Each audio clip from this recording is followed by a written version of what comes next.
Welcome back to another episode on Journey to Authenticity, the podcast designed to help you become your true authentic self, create a clear vision for life, and ultimately step into a life of transformation. I'm your host, Belnap. I'm a transformation life coach, speaker, and entrepreneur dedicated to creating this result for you. But what if you struggle being present? Maybe you struggle being present with yourself, where when you're gifted time, whether that's in nature or meditation or journaling or reading, your thoughts go crazy. Your emotions go crazy. Maybe it's within a relationship. Like we're joined by my beautiful wife, Maeghan, today, which I'm excited to introduce you to her. Maybe it's with your kids, or maybe it's simply being present enough to build a community around what you love. With that in mind, again, we're joined by Maeghan Belnap, my beautiful wife. We're stoked to teach you guys how we go about presence in our own life that has allowed for peace of mind for ourselves and our relationship and building our future life together. With that in mind, welcome to the show, Maeghan. Hi, I'm excited to be back. Well, I'm excited to have you here as well, of course, Yes. as always. I sometimes, just kidding, all the time, I like hanging out with you. Yeah, you better like hanging out with me all the time. With that, it's important to be present. Yes. For anybody that this is the first time coming to the show, thank you. For anybody that's been here for a while, you know our story. But we were blessed enough to meet each other super young at 16 years old. High school sweethearts, to say the least. We didn't meet in high school. We met at my job. Shout out the Buckle. Don't shop there too much now. Hey, I love their hidden jeans. The best. Nice. Anyways, we met there, and that day, I usually worked in the back of the store. I was in the aspect of the business where I helped fill the shelves and manage inventory, this, that, and the third. And that day I was at the front. Thankfully, I was putting up some jeans, to say the least. And I already found Maeghan attractive. We did go to the same school. I thought she was sexy and beautiful, and there was an inkling that she was just going to be important to me in my life. You know it, girl. And that day I walked in. Maybe today I was just sexy or something, but she didn't realize me before that point. But I walked. Okay, I didn't see you in class. Let me finish my story. And anyways, as soon as I walked through the back door to the front, Megan's eyes followed me from the back to the front without missing a beat. Thought she was going to drool on the floor or something, which I fell on the floor. Later, she fell on the floor. She came to the front, and she was with her dad and her brother. And nevertheless, I introduced myself. Shook the dad's hand. His name's Chris. Shook the brother's hand. His name's James. And, of course, I shook my wife's name. Now, shook my wife's name? My wife's hand. And I took your name. But we're not here to make dad jokes. That's why people aren't listening. We're going to lose listeners if you do that again. I thought that was funny. Anyways, her dad made a joke. She was super embarrassed, fell down on the floor. Super awkward moment. Not awkward for me, probably awkward for her. Absolutely embarrassing. It was horrible. Nevertheless, at that point, I asked her out about a month after that, and now we're here. Yeah. 9 years later. Moral of the story, what we really want to get into is that time goes fast. Yes.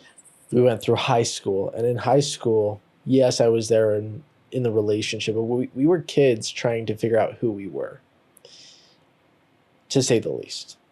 And obviously, at that point in our relationship, we did have to learn who we were because we are kids figuring out this world. We're trying to figure out what we want to do. But we're also trying to build a relationship. And that part of the relationship, obviously, Maeghan had her experience in childhood. I had my experience in my childhood. We came from two divorced parents. So we really had to work hard at that. But we also had to work fundamentally of who we want to become and what we want to do. Yes. That time went by so fast. Specifically for me, I was working 20-ish, 15 to 20 hours a week on top of high school. I was taking some college classes in senior year. That time flew by, and right after high school, we got engaged and we got married. I was 19. Maeghan was 18. I was still 18, yeah.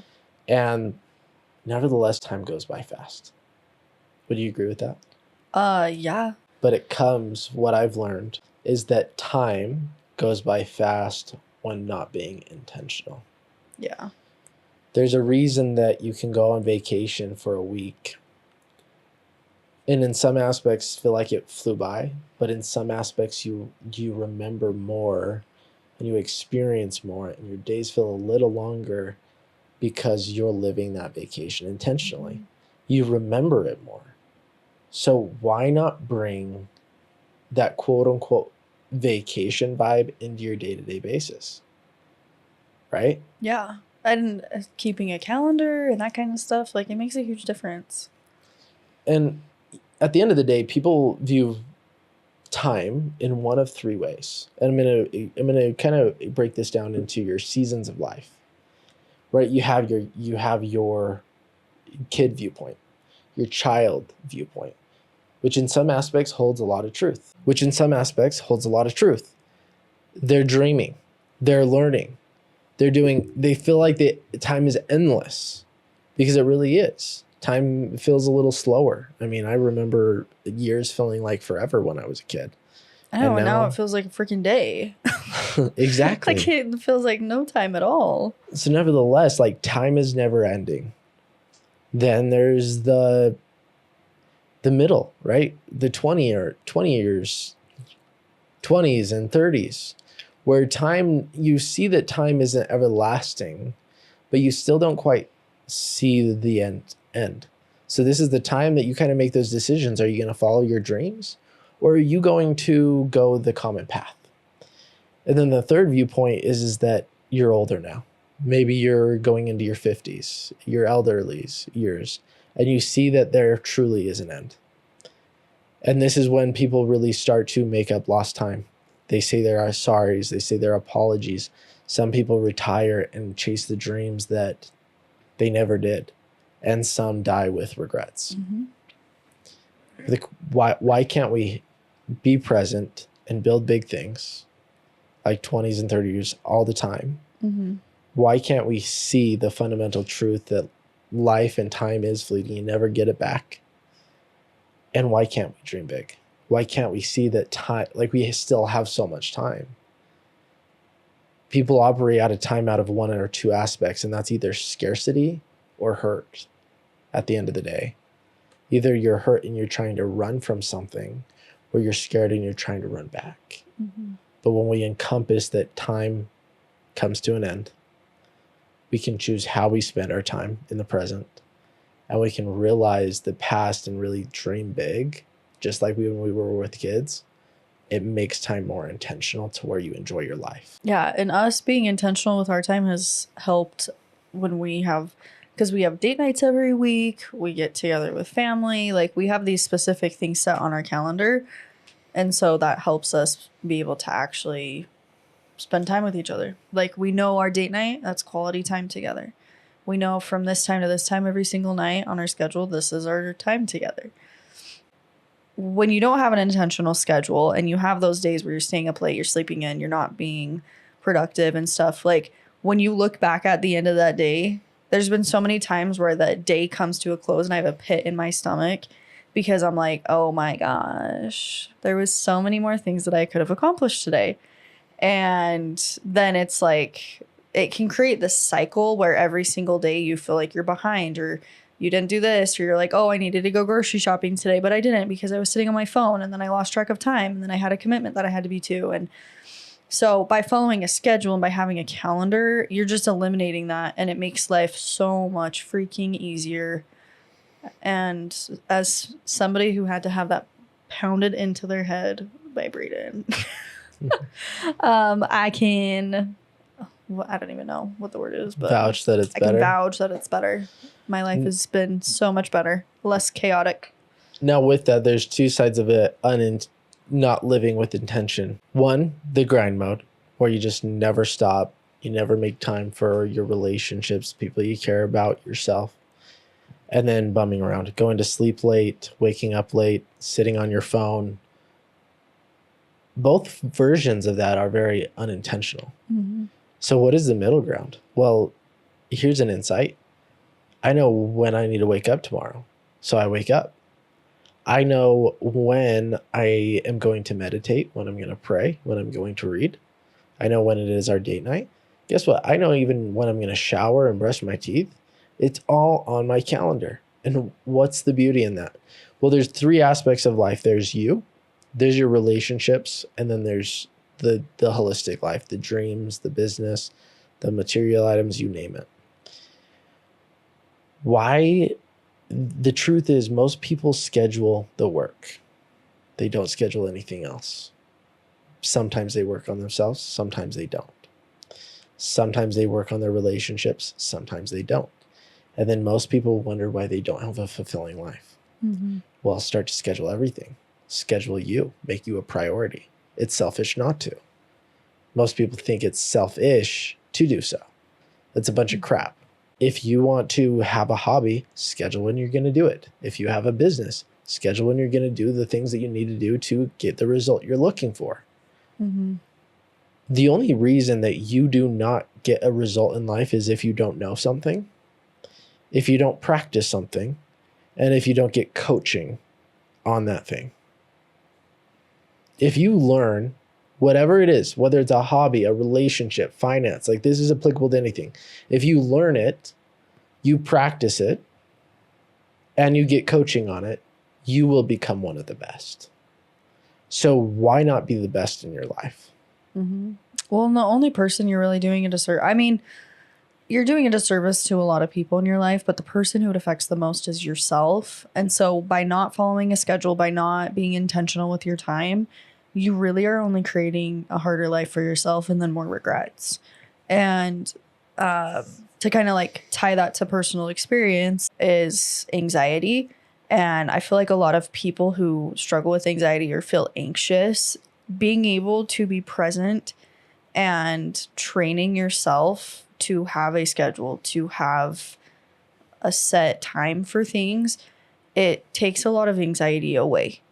Like, I don't even know how to describe it, but since having a schedule and since being dedicated to prioritizing my physical health, my mental health, my spiritual health, but having all those things set in place for me has made it so when I wake up, I feel like I have more of a purpose. I don't wake up and I'm anxious, like, what am I going to do with my day? I don't know. And I feel like that's where a lot of, for me personally, anxiety was stemming from, was because I would wake up and I would be like, oh my gosh, like, what does my day look like? I don't know what I'm doing. And so by having a schedule, it eliminated that. I just look at my phone. This is my calendar.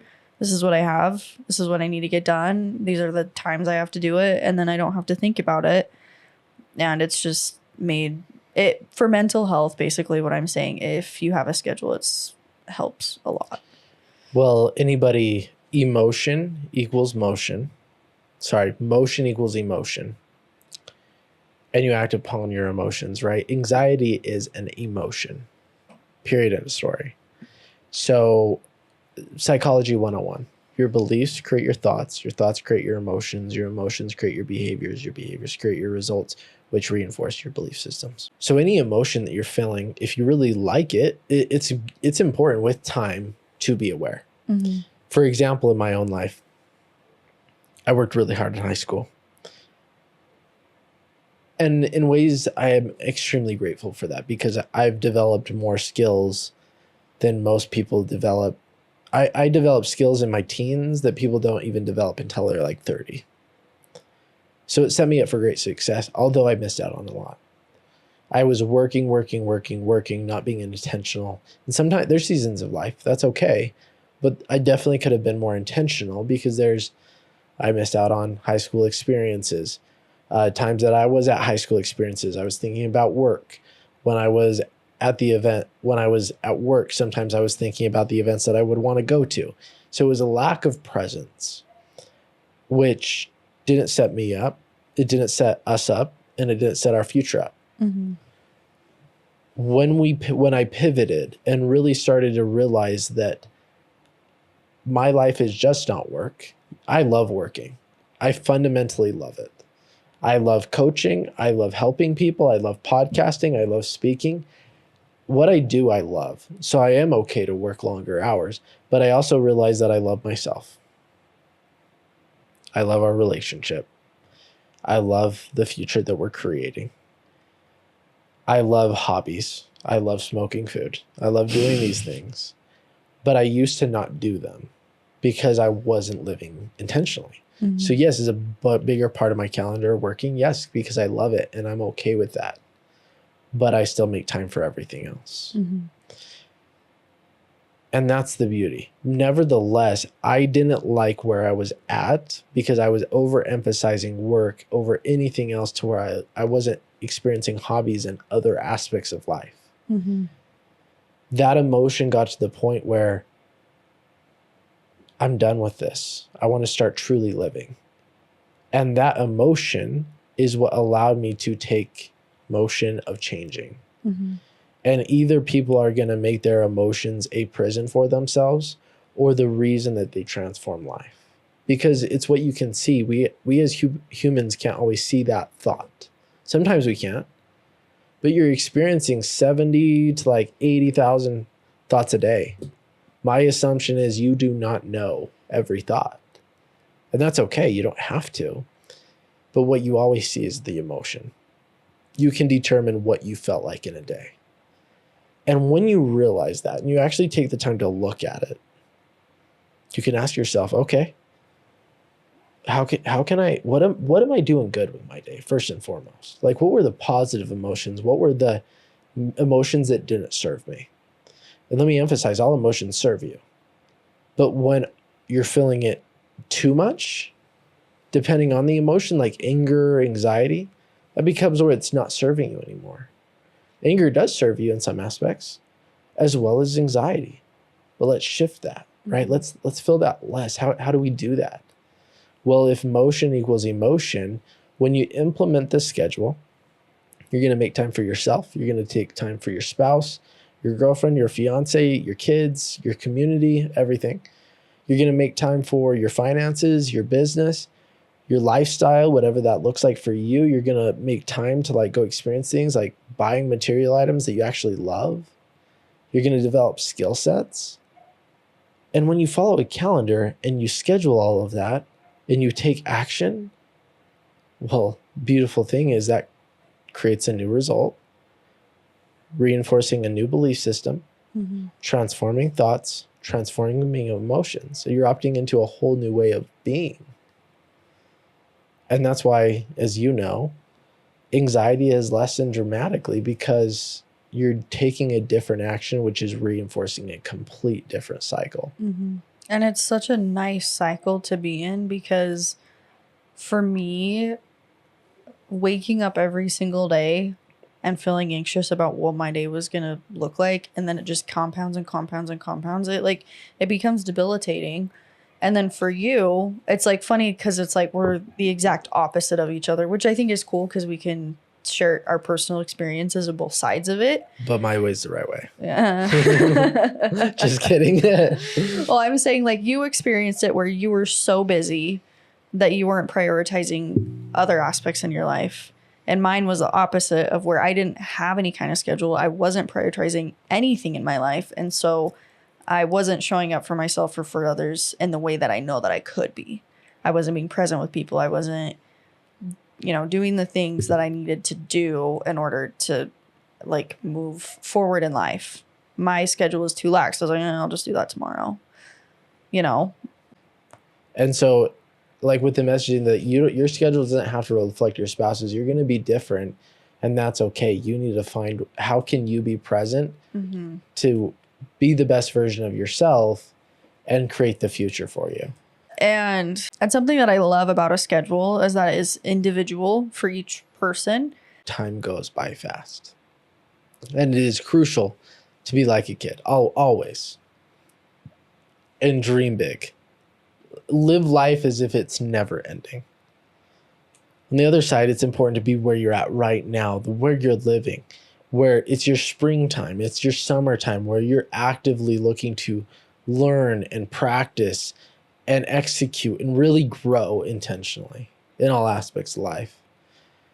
And the third is to see life as an elder, right? Life comes to an end. And when you realize and you live in this this viewpoint, you live like it's never ending, you live like it will end, and you live in the present moment, you're going to naturally realize that you get better, your relationships get better, and your life gets better. You don't need to give up on your dreams of who you want to be, the relationship you want, and the life that you want to build. Doesn't mean it's going to come quick.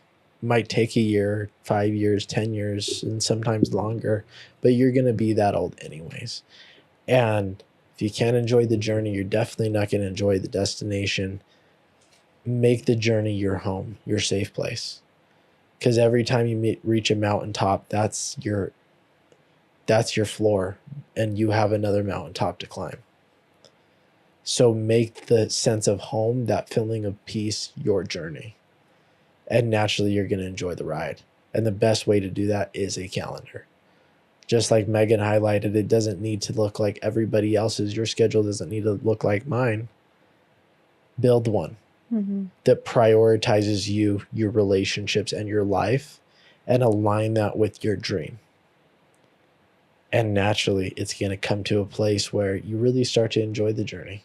You look forward to going to bed. You look forward to waking up in the morning. You're not living a life of just passions that are fleeting. You're living a life of purpose and intention, where you know exactly what you need to do to get a specific result while you're enjoying doing that. Yeah. And life is about loving it.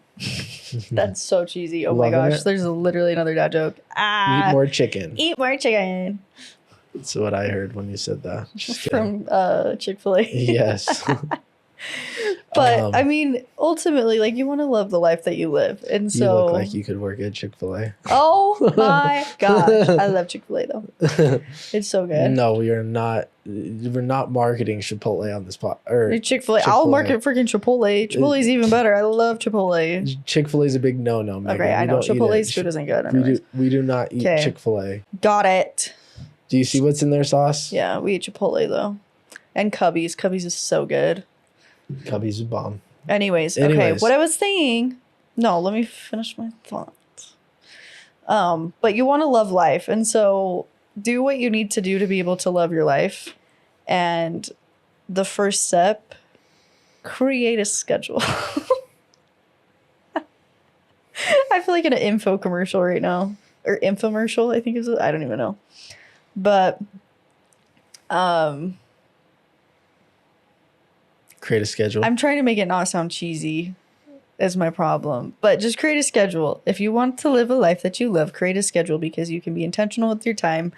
You can be present with yourself and the people around you. And genuinely, it will make your life so, so much easier. So that's my last 2 cents. I love it, Megan. With that, I want to leave you guys a couple of questions. If you're driving and you need to come back to this, that's fine. Make it a priority. But really ask yourself, if you lived the way you're living now, what does your life look like? What does your life look like in a year? Now, nothing big, but I want you to ask the same question. But if I was to build a schedule, prioritizing self, my relationships, and the life that I'm building, and I do what I say, when I say it, how I say it, I'm going to do it, what would your life look like in a year? What's the differences? I really want you to sit with that. Whether you're thinking about it, and maybe it's that you are driving and you just want to think about it. Maybe it's journaling or going on a hike or going on a walk. But when you do this, put out the distractions. The importance of this is you're actually going to allow yourself to think about it, feel it, and from there you can take action. And if you take action, you're going to completely transform the way that you live, naturally increasing your impact in the world. So go out and make that happen. That in mind, Megan, if there was one last message for these entrepreneurs that are looking to become their true authentic self in the process, what is it that you would leave with them? I would say for the entrepreneur to really figure out what they love.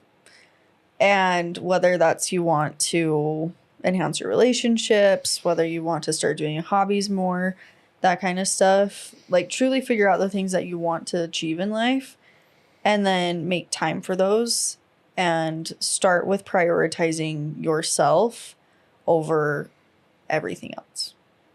Not to the point where you're not going to things and, you know, that kind of stuff, but really make sure that you're taking time for yourself every single day, whether that's 30 minutes to an hour.